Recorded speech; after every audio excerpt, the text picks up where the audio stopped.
I, 29 female, and my husband, 30 male, bought a house and moved in together a few years back after we got married.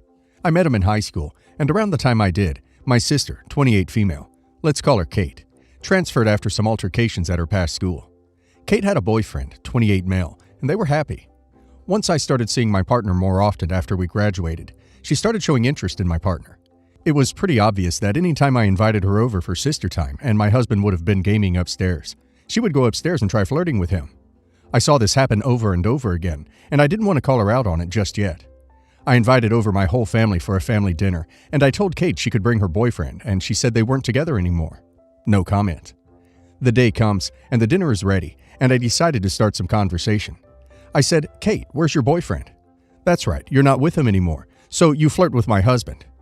Everyone's jaw dropped in shock, and my sister looked stunned. At the time, like always, my mom sided with Kate and felt bad for her. They got up from the table and went upstairs together, and you could hear Kate crying. Nobody else thought I was in the wrong, so we kept eating and talking about other things. After a good half hour, I excused myself from the table to see what they were doing. I go upstairs and hear them talking in my bedroom about how Kate should be with my husband and not me. I had heard enough, so I busted the door open and they shut up. Kate keeps crying, but it's obvious it's sort of staged, and my mom told me that I should be ashamed of myself, and Kate said that I didn't deserve my husband. I told them that I heard their conversation, and they both go as pale as ghosts in seconds. I yell so loudly at them to get out of my house and to never come back again that the rest of my family heard. My husband's always been that laid-back, chill sort of person and shows no interest in my sister, but found it very uncomfortable that my sister was flirting with him. Am I the a-hole? Who the duck are these people calling you the a-hole? She's been with her husband since high school, and her sister tries to take him? She eventually would have tried to escalate this if you hadn't stopped it. What the duck is wrong with people? Good for you for finally standing up. Your mom is a double a-hole for what she did. You're most definitely not the a-hole. Not the a-hole. If Kate didn't want to be called out and embarrassed, she shouldn't have knowingly flirted with a married man, much less her sister's husband. The fact that her and your mom said your husband should be with her is revolting. These "you're the a-holes" are wild. How is OP the insecure and spiteful one when her sister can't even be bothered to get her own man? Why should OP treat someone that blatantly disrespectful with respect? Not the a-hole, especially if the conversation between your sister and mother happened. I wouldn't be around sister. I, 37 male, and my wife, 33 female, have no children. We live in a small 2-bedroom house with the second bedroom converted into a game room, office for us. My sister, 32 female, and brother-in-law, 35 male, have 2 kids. Nephew, 8 male, and niece, 9 female. Both are great kids, love them, and would do anything for them. We've babysat for my sis and brother-in-law before, and had no issues until recently. On April 7th, Good Friday, brother-in-law got a call that his sister, 28 female, was in a near-fatal car accident, along with 2 of her friends. She had to be airlifted to the hospital. They weren't sure if she was going to make it, so family members were being called in to say goodbye and support the rest of the family. This happened across the state we live in. Sis texted me around 10:40ish that night, asking if I was awake, then called to explain the situation. She then asked if I would babysit the kids over Easter weekend while they traveled across state to be with brother-in-law's family. I told her no, I couldn't. I work in a steel manufacturing plant. She knows this, on a rotary shift, and after Easter on Monday, I would be starting the overnight shifts. I told her that I was going to sleep during the day on Saturday and Sunday and get accustomed to being on 3rd shift. When she asked if my wife would be willing, I again told her no, since she's going to be doing Easter stuff with her side of the family. When she asked why I couldn't sleep in on Sunday, or why couldn't my wife take the kids with her to the Easter stuff, I snapped back at her that I gave her 3 reasons why. That 1, I wanted the weekend to adjust my shift and sleeping schedules, and couldn't do that in one day. 2, my wife wanted to spend Easter with her side of the family. And finally, that no is a complete sentence and that's final. She got pissed, said we'll talk later, and hung up. They took the kids, and on the way, sis texted me that I'm an a-hole for not taking their tragedy to heart, for not helping them in their time of need, that it wouldn't have killed me or my wife to miss a day of sleep or take the kids with her. And brother-in-law's pissed at us. He prays we don't have an emergency and need him, 'cause he'll say no, and he'll want to sleep in. I haven't responded, and we're currently not speaking to each other. Going to add, when sis called, my wife was asleep to get up early in the morning to do her family things. Our parents live in another state. Our other brother lives in another country. I don't know why she didn't call any of their friends when I refused. So am I the a-hole for not babysitting my sis's kids in their time of need? You're the a-hole. It was a family emergency and his sister was nearly killed. But heaven forbid you should lose a little sleep, or your wife have to include some children in her Easter plans. How do you not see that you're the a-hole? You're the a-hole. I cannot even begin to imagine how terrified your brother-in-law must have been hearing that his sister had to be airlifted to the hospital. The family were literally going to say goodbye. An emergency like that is far, far more important than sleep. And I'm wondering whether or not your employer would have given you time off for this kind of emergency. If that wouldn't have been possible, would it really have been so much of a hindrance for your wife to take them with her to partake in Easter activities? I can't imagine my siblings behaving like this if my husband's family had some kind of emergency like this. How horrifying. Good luck to you if you're ever in an emergency and need their help. This isn't a small emergency. This is a relative potentially dying and people trying to say goodbye. You're the a-hole. Both are great kids, love them, and would do anything for them. No, you wouldn't. You wouldn't even ask your wife if she would take them with her. So my 22 female sister Iris, 38 female, has 2 daughters, 5 and 7. From the time they were born, I've been helping my sister take care of my nieces. Iris has a husband, David. David doesn't do much in raising his daughters, so I've had to pick up the slack since both the kids were born. I think it's important to note that he has a regular 9-to-5 job at a bank, and Iris is a doctor and works double the time he does. I've had to cancel so many plans, trips, etc. to take care of my nieces when my sister was busy. But David was available. 90% of the time my sister would call me over to babysit. David would be watching sports or hanging out with his friends. I didn't have the guts to say anything when I was younger, so I just shut up about it. Now my sister is pregnant with her 3rd child. While I'm excited for her, I'm dreading it. The 2 girls are at an age where now it's gotten a bit easier for me to look after them alone. I can't imagine having to take care of 3. I told my sister she's going to have to tell David to step up, now that I have a job and not much free time. She said, "What's the point of that comment?" I said I've been doing David's share of parenting for 7 years, so she needs to tell him to do more because I won't be playing dad again. She got really mad at me and said she trusts me to look after her nieces because women are naturally better at it than men, which is why the village just consists of women and girls. I said while I'm happy to be her village, I refuse to be a parent to her kids. She hasn't spoken to me in a week. Not the a-hole. Your sister and David made the choice to have these kids, not you. You aren't a parent or their free on-call babysitter. You have your own life to live that doesn't revolve around hers, and she needs to learn that sooner than later. Iris needs a serious wake-up call because if she can't trust David to care for his own children, then she either needs to get a divorce or pay for an actual babysitter. Not the a-hole. Good for you for standing up for yourself. Don't worry about your sister giving you the silent treatment. She'll call as soon as she needs free childcare. Not the a-hole. I'm blown the duck away that her husband can't watch his own kids. Every once in a while, sure, but it's clear you're expected to help with their children. You did nothing wrong, and I'm proud of you for setting a very reasonable, healthy boundary. I've been married to my husband for 5 years, and we have always had a great relationship with his family. However, his sister-in-law, Lisa, has 2 children who have become increasingly difficult to be around. The kids are 5 and 7 years old and are allowed to do whatever they want without any consequences. They run around the house, break things, and make a mess everywhere they go. They are also very disrespectful to me and my husband, often talking back and ignoring us when we try to discipline them. Last week, we were at a family gathering, and the kids were running around, knocking over things, and generally causing chaos. I finally had enough and asked Lisa to do something about it. She just shrugged and said, "They're just kids, let them have fun." I then said, "I think it's time that you start disciplining your children. It's not fair for them to run around and destroy everything, and it's not fair to us to have to deal with it."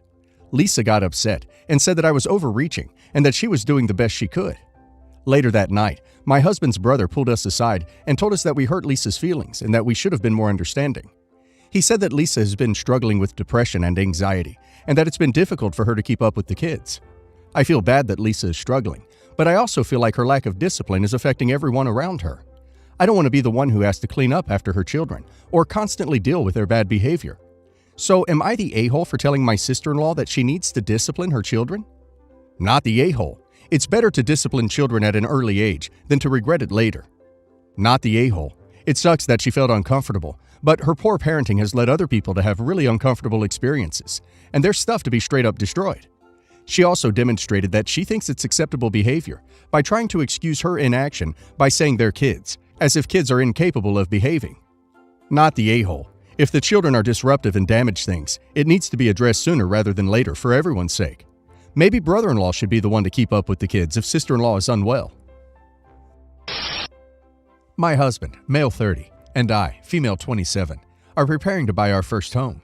We both work full-time, making above minimum wage, but not enough that either of us can get a home with our single income. Yesterday, in a conversation with the bank, we were informed that there are 4 collection accounts in my husband's name, all going back to 2018, power, internet, and 2 credit cards.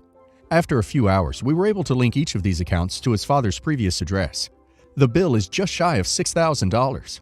After multiple conversations, we have realized the only way to clear this debt from causing issues to his credit rating is to file a police report for fraud.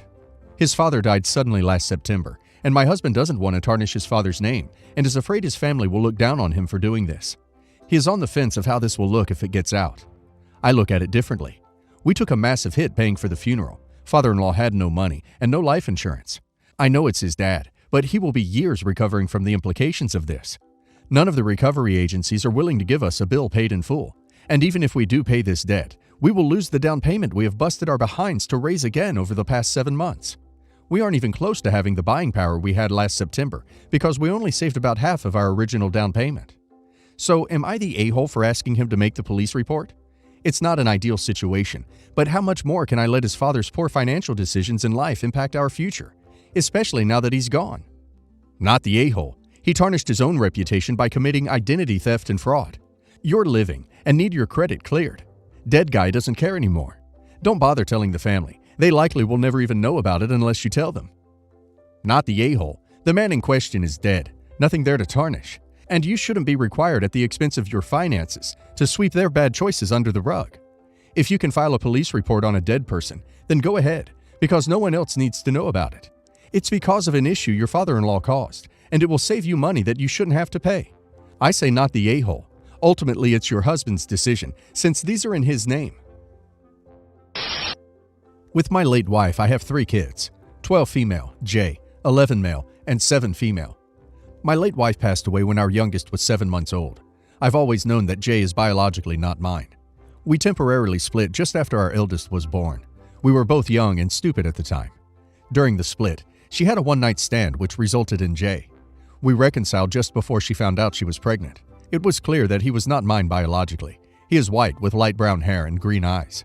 His mother was half Indian and half white. I'm black. As far as I'm concerned, Jay is my son. I'm on his birth certificate. I fell in love with him the moment he opened his eyes. I love him like I do my daughters.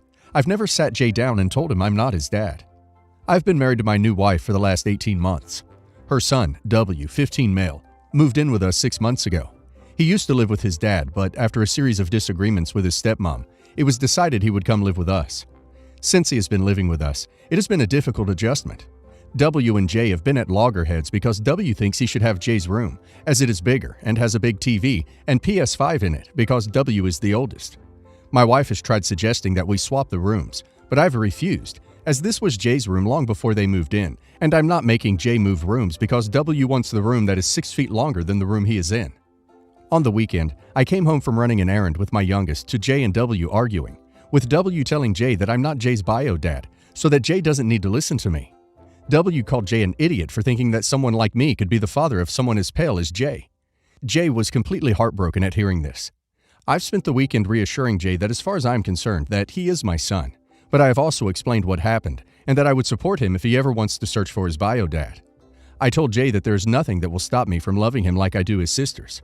I was angry with W for telling Jay this, and I told him that he was grounded for the next month because that was an incredibly cruel thing to do. I've also confiscated the family games console from the living room. The girls don't play it. Jay plays on his own. Only W and I use it. And have told him that I will not be putting it back for a month. My wife is angry that I've grounded W, saying that it's not my place to punish him, and that Jay would find out I'm not his bio dad eventually, as it's obvious that I'm not his dad. She wants me to put the games console back and unground him. Am I the a-hole for grounding my stepson? Edit. Yes, I know that Jay should have always known that I'm not his bio dad. My late wife didn't want him to know when she was alive. She didn't want him or our girls to think less of her for it. However, when she died, my son struggled a lot with her death, and still struggles, but is working through it with a therapist. He struggles with feelings of being abandoned by his mother, and I didn't want to add to that. I'd been thinking of telling him soon, as he is in a better place thanks to his therapist and his counseling. Not long after I made this post, my 9-year-old Elle came in and asked if I could change her bedding. She's got a stomach bug and had vomited in bed. In changing her bed, I discovered she had pictures of her mother under the bed. I asked her why these were under the bed, and she admitted she had pulled them out of the recycling because she had seen wife throw them out. Apparently, my wife threw them out as she didn't want to see any pictures of Elle's mother. Elle also told me that my wife didn't like them talking about their mother and wants them to refer to wife as their mother. I was upset when I heard this, as I had made it clear to wife when we started getting serious that I didn't want her to be a replacement for their mother. I wanted a partner who would help in raising them, something I thought she understood. Some Redditors have asked if we have a prenup. We do. This caused a lot of arguments at the time, as I refused to progress with marriage until we had a prenup. Wife is unable to claim the house. It's in trust for the children anyway, or anything that I brought into the marriage. I did not see wife this morning before she left for work, but I will be telling her and W to leave and ending the marriage. My children have to come first. I will also be sitting Jay down this weekend so that we can have a proper talk about what has happened, and I will answer as many questions as I can.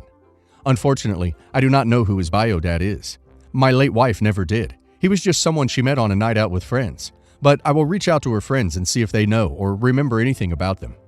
It really does not matter that Jay would have eventually found out on his own. It's W's intention to be cruel and undermine your authority that is landing him in hot water. That's punishment worthy, not the a-hole. Not the a-hole. What W did was outrageous and cruel. I'm equally bothered that he was trying to steal Jay's room. While your wife may want you to discuss punishment with her, maybe you should be discussing whether you want to allow W to continue to live with you. Not the a-hole. And wow, your wife is the a-hole, as is her son W. In what universe does she find this behavior acceptable? Stick to your guns, or your entire home situation is going to be run by W and supported by your wife. This is not okay on any level. By the way, Jay is so lucky to have you for his dad, and you are amazing.